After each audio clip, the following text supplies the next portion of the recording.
So have you ever set up on a Pilates reformer or a leg press or maybe a client on one of these machines and notice that their legs like to drift this direction or this direction?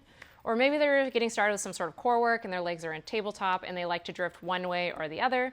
This is one way, as a Pilates instructor and a professional trainer, I might work with corrective exercises to help prime these movements or prime these parts of the body to help correct the alignment and perform with better biomechanics. Now, not always, but one place to start is looking at the inner and outer thigh biases.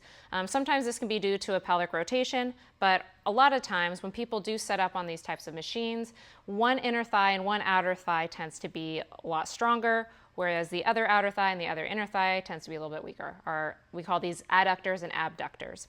And knowing that, this is very common in sports like skiing, certain unilateral sports where people rotate. And so as a Pilates instructor, when I work with somebody one-on-one or in privates, these are things I'm assessing and these are things that I'm trying to work correctively to help bring more alignment, better balanced muscle development, and obviously better performance for the individual.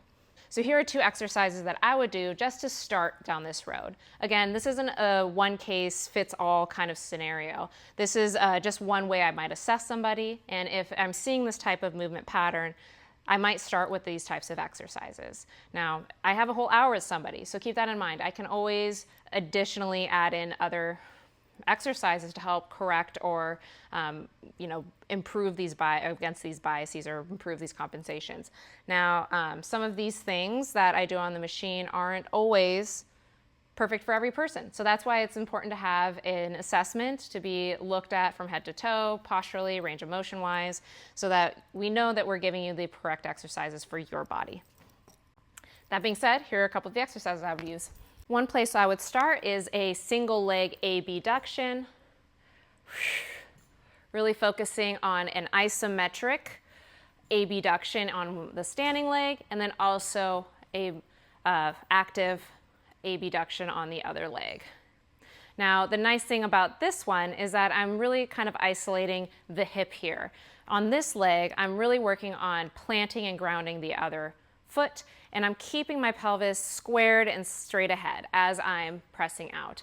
Oftentimes what people end up doing is go with the carriage. That's something you want to look out for. Or they might rotate as they press, which means they're using a little bit more glute rather than their abductors. Now from here, I'd have them do adduction. Now for somebody that has these kind of compensations, it'll be very obvious as to which inner and outer thigh is more challenging to work with. You'll find once you walk around and do the same thing to the other inner and outer thigh, there'll be a very obvious